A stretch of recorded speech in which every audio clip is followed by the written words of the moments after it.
My name is Esther Thompson, 68, a retired nurse from Boston. For years, I trusted my daughter-in-law Amanda with my only son Michael's happiness. Then came that terrifying call from Washington General Hospital. My beautiful boy was fighting for his life alone in intensive care while his wife celebrated on a yacht with friends. I never imagined I'd need to freeze my own daughter-in-law's accounts to save my son. Before I share what happened next, let me know where you're watching from in the comments and hit that subscribe button if you value family above all else. I've always been close with my son Michael. After losing my husband to cancer 5 years ago, Michael became my rock, calling me daily and visiting Boston whenever his busy schedule as a software engineer allowed. We shared everything, from our passion for mystery novels to our Sunday tradition of making my grandmother's famous apple pie recipe together. That all changed when Amanda entered the picture. I still remember the first time Michael introduced her at our family Christmas gathering 4 years ago. Amanda was undeniably beautiful, tall with flowing blonde hair and a dazzling smile that lit up any room. She came from a wealthy Connecticut family and worked as what she called a lifestyle influencer, with thousands of followers on various social media platforms. "Mom, I've never met anyone like her," Michael had whispered to me as we prepared dinner in the kitchen. His eyes sparkled with a happiness I hadn't seen since before his father passed. "She sees the world in such a unique way." I was genuinely happy for my son, though I couldn't ignore the small knot of worry in my stomach. Their relationship moved at whirlwind speed. Within 8 months they were engaged, and 3 months after that, married in an extravagant ceremony at Amanda's parents' estate. "Isn't this a bit rushed?"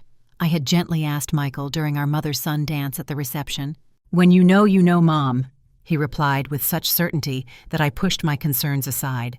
Who was I to question his happiness? After the wedding, they settled in Boston, not far from my home. I saw them regularly for Sunday dinners and holiday celebrations. Amanda was charming and polite, though our conversations never went beyond surface pleasantries. I noticed how she would subtly redirect Michael's attention whenever he and I fell into our comfortable patterns of inside jokes and shared memories. "We should invite your college friends next time," she'd interject when Michael and I reminisced about family vacations. "They'd love to hear these stories too." Everything changed drastically when Michael was offered a prestigious position at a tech firm in Washington. It was an incredible opportunity. Better pay, more responsibility, and a chance to work on cutting-edge software. I encouraged him to take it despite the distance it would put between us. "This is your dream job," I told him. "We'll make it work with visits and video calls." Amanda was thrilled about the move. She immediately began posting about their next chapter and researching Washington's elite social circles. Within weeks, they had purchased a beautiful waterfront home and were settled in their new life. That's when the distance between Michael and me began growing into something more concerning than mere miles. Our daily calls dwindled to weekly, then bi-weekly. My suggestions to visit were met with vague excuses and postponements. When we did connect via video, Michael looked increasingly tired. He'd lost weight, his complexion seemed pallid, and the energetic spark that defined him was noticeably dimmer. "Just working hard on this new project," he'd explain when I expressed concern. "The hours are intense, but worth it." Meanwhile, Amanda's social media told a different story. A never-ending stream of parties, yacht outings, charity galas, and shopping sprees. Michael rarely appeared in these posts, and when he did, he looked exhausted standing beside his beaming wife. The final normal conversation I had with my son happened 3 weeks before the incident that would change everything. He called on a Sunday morning, his voice hoarse. "Just checking in, Mom," he said, clearing his throat repeatedly. "Are you sick, sweetheart?" I asked, my nurse instincts immediately kicking in. "It's nothing. Probably just allergies." We chatted briefly about mundane things, the weather, a book I was reading, his latest work project. As we were about to hang up, he said something that would haunt me later. "I miss our talks, Mom, and your apple pie." There was a wistfulness in his voice that made my heart ache. "Amanda's been so busy with her social commitments lately." "I could come visit," I offered immediately. "Help you get settled in the new place." I heard a female voice in the background, and Michael's tone changed instantly. "I've got to go, Mom. Love you." That was the last real conversation we had before everything fell apart. Looking back now, I can see how the warning signs accumulated like storm clouds on the horizon. I just didn't want to acknowledge the brewing tempest threatening my son's well-being. Michael's texts became increasingly brief and infrequent. "All good here," and "super busy, talk soon" replaced our meaningful exchanges. His individual social media accounts went dormant, merged instead into joint accounts clearly managed by Amanda. These joint accounts painted a picture of perfect happiness, but something felt off. Amanda appeared in virtually every photo, often surrounded by new Washington friends at exclusive venues. Michael, when he appeared at all, stood in the background looking increasingly gaunt. 3 months after their move, I received a call from my friend Janet, who had been visiting her daughter in Washington. "Esther, I saw Michael at the pharmacy yesterday," she said, concern evident in her voice. "I almost didn't recognize him. He's lost so much weight, and when I asked how he was doing, he seemed anxious. He kept looking at his watch, saying Amanda was waiting and he needed to hurry home." This conversation set off alarm bells I could no longer ignore. I tried calling Michael directly, but my calls went straight to voicemail. When I finally got through, Amanda answered his phone. "Michael's resting," she explained smoothly. "He's been pushing himself too hard at work. I'll have him call you tomorrow." That call never came. Instead, I received a brief email from Michael's account. "Mom feeling a bit under the weather, but Amanda is handling everything. Don't worry about calling for a few days. Need rest and quiet. Love you." The email didn't sound like my son at all. Michael had always been independent about his health, a trait he inherited from his father. The mention of Amanda handling everything struck me as particularly odd. I tried scheduling video calls, but there was always an excuse: bad internet connection, Michael working late, Amanda planning a social event. On the rare occasions we did connect visually, Amanda dominated the conversation, while Michael sat silently beside her, looking increasingly unwell. Growing desperate, I called their neighbor Ruth, whom I'd met during my only visit to their Washington home. I pretended to be confirming a delivery address, then casually asked about Michael. "Oh." Ruth paused awkwardly. "I actually haven't seen Michael outside the house in weeks. Amanda's always coming and going with her friends, but Michael, now that you mention it, I can't remember the last time I saw him in the yard or getting the mail." That evening I tried one final time to reach my son. Amanda answered again, her voice tinged with irritation. "Esther, I've told you Michael is fine. He's just busy with a major work project. All these calls are actually disrupting his concentration. I'll have him contact you when things settle down." Before I could respond, she added, "And please don't plan any surprise visits. Our schedule is packed with important networking events for the next month." Her explicit warning against visiting was the final red flag. Something was very wrong, and my maternal instinct screamed that my son needed me. Despite Amanda's discouragement, I booked the next available flight to Washington. I didn't inform them I was coming. Sometimes I've learned it's better to ask forgiveness than permission, especially when someone you love might be in danger. The flight to Washington was the longest 3 hours of my life. My mind raced with possibilities, each scenario more worrying than the last. Was Michael depressed? Had he lost his job and was too ashamed to tell me? Was there trouble in the marriage? I clutched my handbag containing a framed photo of Michael as a boy, as though it were a talisman that could somehow protect him. When the taxi finally pulled up to their elegant waterfront home, I was struck by how quiet it seemed, despite the cars parked along the street. The front garden, which Michael had proudly shown me photos of planting, was now overgrown with weeds. I rang the doorbell repeatedly, but no one answered. As I was considering my next move, their neighbor Ruth spotted me from her driveway. "Mrs. Thompson, what a surprise!" She hurried over. "Are you looking for Michael and Amanda?"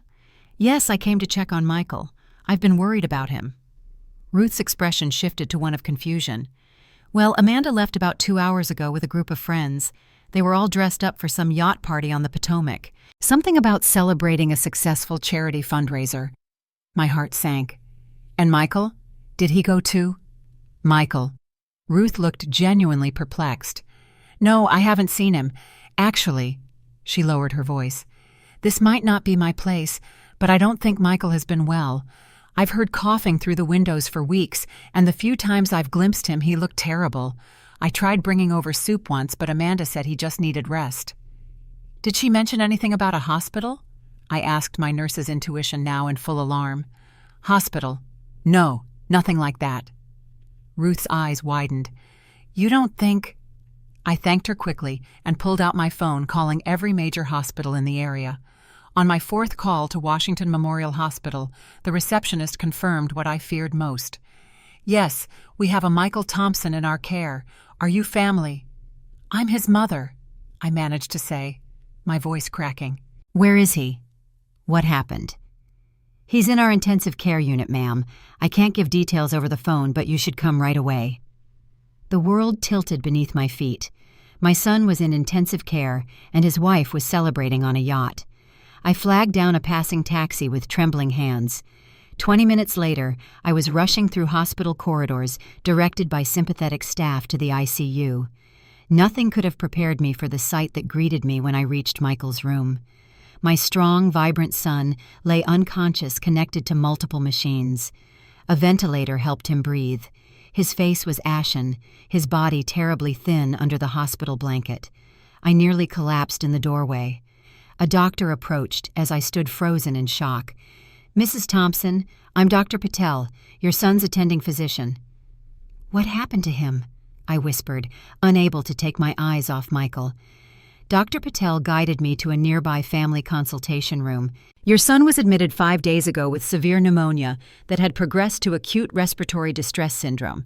He's also experiencing kidney failure, likely from prolonged dehydration and untreated infection. When he arrived, he was already septic. 5 days, I repeated in disbelief. He's been here for 5 days and nobody told me. Dr. Patel looked uncomfortable. His wife brought him in and signed all the admission papers. We understood she was informing family members. Are you saying you weren't notified at all? I shook my head, rage and heartbreak battling within me. His wife is currently at a yacht party. Has she been here visiting him? The doctor exchanged glances with a nearby nurse who shook her head slightly. Mrs. Thompson, I'm not comfortable discussing other visitors, but I can tell you your son's condition is very serious. He's fighting hard, but he needs support. We've been concerned about the lack of family presence during such a critical time. The nurse, whose name tag read Sophia, added gently, This is the first time anyone has stayed with him since admission day. I returned to Michael's bedside, pulling a chair as close as possible to his bed. Taking his limp hand in mine, I was shocked at how thin his fingers had become. This wasn't a sudden illness. My son had been sick and deteriorating for a long time. I'm here now, Michael, I whispered, stroking his hair, as I had when he was a little boy with fever. Mom's here, and I'm not going anywhere. As the gravity of the situation sank in, my sadness crystallized into resolve. Something was terribly wrong, and I needed answers. While my son fought for his life, his wife celebrated on a yacht, and I was determined to find out why. For the next 24 hours, I didn't leave Michael's side except for brief necessities. The nurses brought me blankets and coffee, their kind eyes conveying what they couldn't say aloud. They were troubled by my son's situation, too. During a moment when Michael seemed stable, I noticed his phone on the bedside table among his personal effects. With a silent apology for the invasion of privacy, I picked it up. Thankfully, I knew his password, my late husband's birthday, a code he'd used since college. What I discovered made my blood run cold. Scrolling back through his text messages with Amanda revealed months of concerning exchanges. Michael, still feeling really weak. Can we postpone dinner with the Miller's fevers back up to 102? Amanda. Already confirmed twice. Take some Tylenol and pull yourself together. These connections are important for us. Michael. Called Dr. Richards about this cough. Got appointment tomorrow at 2 p.m. Can you come with me? Feeling really dizzy. Amanda. Seriously, I have the charity luncheon tomorrow. Just reschedule for next week. It's just a cough. Michael. Having trouble breathing today. Thinking about going to urgent care. Amanda. Don't be dramatic. You're fine. We have the Sullivan party tonight. It's crucial for my influencer partnerships. The pattern was horrifying. For months, Michael had been documenting worsening symptoms while Amanda consistently dismissed his concerns and prioritized her social obligations. There were several instances where he mentioned making medical appointments that were later canceled. I found emails from Michael's workplace expressing concern about his extended absences and declining performance. His responses were vague, mentioning a temporary health issue that was being addressed. His boss had ultimately placed him on medical leave 3 weeks ago, something Michael had never mentioned to me. Even more disturbing were the financial records. Their joint accounts showed massive withdrawals for Amanda's shopping sprees, party planning, and image consultation services, even as Michael's health deteriorated. A notification from their mortgage company warned of a missed payment despite Michael's substantial salary. Then I found what Amanda had been doing the day Michael was admitted to the hospital. Her Instagram account, which I rarely checked, showed a series of photos from exactly 5 days ago. The first few showed her bringing Michael to the emergency room, captioned dramatically, "Worst day ever, hubby super sick, sending prayers, #devoted, #wife do tights." But mere hours later, she had posted photos of herself at a restaurant with friends, then at a spa, with no mention of Michael. Her caption read, "Self-care is essential when life gets tough, #blessed, taking a break." And yesterday, while my son lay fighting for his life, she had posted dozens of photos from the yacht party. Freedom celebration with my favorite people, living my best life, while fundraising for a good cause, #yacht life, #influencer perks. Not a single mention of her critically ill husband. Not one hospital visit documented. Not even a private text to check on his condition. As I continued searching, I found legal documents that made my heart sink further. Amanda had convinced Michael to sign papers giving her power of attorney over their finances just 2 months ago. There was also a draft email to a friend that Michael had never sent. Things with Amanda have gotten weird, man. She gets angry whenever I mention feeling sick, like I'm deliberately ruining her plans. Last week she told me my constant complaints were becoming a brand liability for her social media presence. I'm starting to wonder if this was all a mistake. The final devastating discovery was a video on Michael's phone dated 3 days before his hospitalization. He looked terrible, pale, sweating, and clearly struggling to breathe. He spoke directly to the camera in a weak voice. "Mom, if you're seeing this, something's happened to me. I've been trying to call but can't seem to reach you." I later discovered Amanda had blocked my number on his phone. "I don't feel right. Amanda says it's nothing serious, but it feels serious. I'm going to try getting to a doctor tomorrow no matter what she says. I love you." He never sent the video. The full picture was becoming horrifyingly clear. My daughter-in-law had systematically isolated my son, dismissed his worsening illness, and prioritized her social standing over his literal survival. When she could no longer ignore his critical condition, she dropped him at the hospital and resumed her life as if he were an inconvenient interruption to her social calendar, and all while draining their joint accounts. As I sat processing this devastating reality, alarms suddenly blared from Michael's monitors. His oxygen levels were plummeting. I lunged for the call button as medical staff rushed into the room. "He's crashing," someone shouted. "Beginning emergency protocol." I was ushered into the hallway, watching in terror as the medical team fought to stabilize my son. In that moment, I knew I would do anything, absolutely anything, to save him and hold accountable the woman who had brought him to this point. "We've stabilized him for now," Dr. Patel explained after the terrifying episode. "But I won't sugarcoat this, Mrs. Thompson. Your son's condition is precarious. The infection has caused significant damage to his lungs, and his kidneys are still not functioning properly. The next 48 hours will be critical." I nodded, numb with fear, yet resolute. "I understand. What's our next step?" "We're adjusting his antibiotics and increasing respiratory support. But Mrs. Thompson," he hesitated, "medical intervention can only do so much. I've seen patients in similar conditions rally when surrounded by loved ones. Your presence here is vital." "I'm not leaving his side," I promised. After making another round of calls to Amanda that went straight to voicemail, I left a final message. "Amanda, this is Esther. I'm at the hospital with Michael. His condition is critical. If you care about my son at all, you need to come immediately."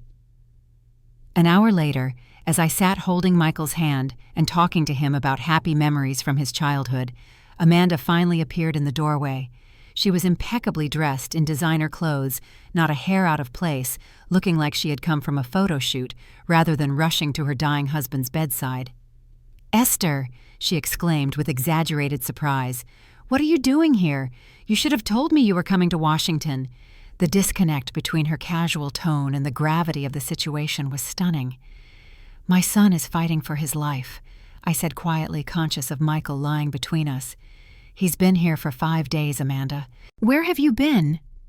Her expression flickered between annoyance and practiced concern. Managing everything, of course. Do you think this has been easy for me? I've been coordinating with his work, maintaining our social obligations, all while dealing with the emotional stress. Social obligations, I repeated incredulously. Like your yacht party yesterday. Amanda's eyes narrowed. I see you've been checking my social media. That was a charity fundraiser I couldn't cancel. These events are literally my career, Esther. Besides, there's nothing I can do sitting here watching him sleep. Before I could respond, Dr. Patel entered the room for his rounds. He introduced himself to Amanda, then frowned slightly. Mrs. Thompson, we spoke briefly when your husband was admitted. I've been trying to reach you to discuss his treatment plan and deteriorating condition. Amanda waved dismissively. My assistant must have missed your messages. I've been extraordinarily busy. What's the update? Dr. Patel's professional demeanor remained intact, but I could see the disapproval in his eyes as he explained Michael's critical condition and recent crash. So when can he come home? Amanda asked after his detailed explanation. I have events planned next week that require both of us to attend. The doctor stared at her in disbelief. Mrs. Thompson, your husband is critically ill. He nearly died a few hours ago. He'll be in hospital for weeks, possibly longer, and will require extensive rehabilitation. Weeks? Amanda looked genuinely distressed for the first time. That's not possible. Can't you speed things up? Give him stronger medication or something? I couldn't contain myself any longer. Amanda, please step outside with me. Now. In the hallway, I confronted her directly. I've seen the texts. I know you've been dismissing Michael's illness for months. I know you brought him here and then abandoned him to party on a yacht. Amanda's demeanor changed instantly. The pleasant social mask dropped, revealing a cold calculation in her eyes. You had no right to go through his phone. That's a violation of our privacy. Privacy. You left my son alone in ICU for 5 days. He made a video begging for help that you prevented him from sending. Her lips thinned. Michael has always been dramatic about his health. He just needs attention sometimes. He has bacterial pneumonia, sepsis, and kidney failure. I was nearly shouting now. This didn't happen overnight. Listen carefully, Esther. Amanda's voice dropped to a threatening whisper. You're overstepping boundaries. Michael and I have a marriage and financial agreements you know nothing about. If you push this, you'll regret it. Is that a threat? It's reality. Now I have another commitment this evening that I can't miss. Key investors will be there. With that, she turned on her designer heels and walked away, leaving her critically ill husband without so much as a backward glance. As I returned to Michael's room, shaking with anger, my phone buzzed with a notification. It was Amanda, already posting on Instagram from her car. Hospital visits are so draining. Taking some me time to recharge before tonight's gala. #self-care, #boundaries. That evening, while sitting vigil by Michael's bed, I received a visit from Jackson Wright, one of Michael's colleagues. I came as soon as I heard, he said, visibly shocked at Michael's condition. We've been worried about him for months. His performance was slipping. He missed meetings, looked terrible on video calls. The Michael I know would never let his work slide like that. Did he talk to you about what was happening? I asked. Jackson hesitated. Not directly, but there were comments about Amanda controlling their schedule, their finances. Once he mentioned wanting to see a doctor but said Amanda had other priorities for their time. I offered to drive him myself, but he declined. Said it would complicate things at home. Later, a hospital social worker named Mia requested a meeting with me. Mrs. Thompson, I hope you don't mind, but our staff has flagged some concerns about your son's case, she said gently. The pattern of illness progression, delayed medical care, and certain dynamics we've observed with your daughter-in-law have raised red flags about possible medical neglect. As she outlined the hospital's concerns, something crystallized within me. This wasn't just a case of a self-centered wife. This was active harm through neglect, and I needed to protect my son immediately. The next morning, while Michael remained stable but unconscious, I took action. My first call was to the hospital's patient advocate, who connected me with their legal advisor. "Given the circumstances, we should explore your options," the advisor Patricia Miller explained. "Does Michael have any advance directives or power of attorney documents in place?" I explained about finding Amanda's financial power of attorney, but admitted I wasn't sure about medical decisions. "Let's check the hospital records," Patricia suggested. "Sometimes patients have older documents on file from previous visits." What we discovered gave me the first ray of hope I'd felt in days. 3 years ago, after his father's difficult passing, Michael had designated me as his medical proxy in case of incapacitation, and had never revoked it despite his marriage. The document had been automatically transferred from his Boston medical records. "This gives you authority to make medical decisions while he's unable to do so himself," Patricia explained. "It doesn't override spousal rights completely, but it establishes you as his chosen advocate for health care." Next, I video called the Thompson family attorney back in Boston, explaining the situation and forwarding the evidence I'd gathered from Michael's phone. "This is deeply concerning Esther," Martin said, reviewing the texts and financial records.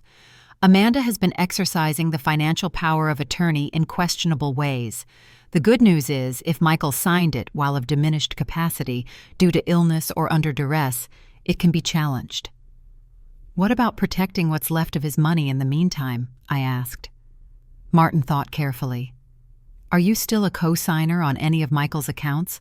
I recall setting up a joint account when he was in college." I suddenly remembered the emergency savings account we'd established when Michael first started working. We had kept it open with both our names adding to it occasionally for major life events. Amanda likely didn't even know it existed. "Yes, we have a joint emergency account at Boston Federal. That gives you standing to take protective action," Martin advised.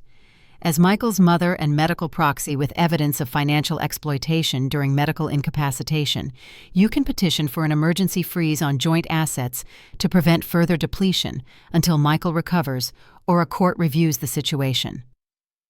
With Martin's guidance, I spent the next several hours filing emergency paperwork, providing evidence, and making calls to financial institutions.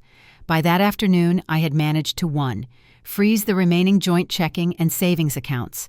2. Place a hold on further credit card charges pending review. 3.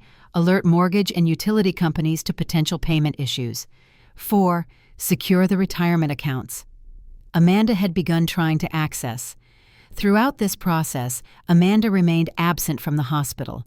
Her social media, however, showed her attending a luncheon, shopping for a new evening gown, and meeting with potential sponsors at an upscale restaurant. It was during this shopping spree that my actions finally registered on her radar. I received a furious text. "What have you done? My cards are being declined everywhere. Fix this immediately." I didn't respond. Instead, I continued sitting with Michael, talking to him, urging him to fight. The nurses had told me that even unconscious patients could sometimes hear loved ones, and I wanted my voice, not Amanda's anger, to be what reached him. An hour after freezing the accounts, the hospital room door burst open. Amanda stormed in, face contorted with rage, accompanied by a sharp-suited man she introduced as her attorney. "You had absolutely no right," she shouted, seemingly unconcerned about her unconscious husband just feet away. "That money is legally mine to manage."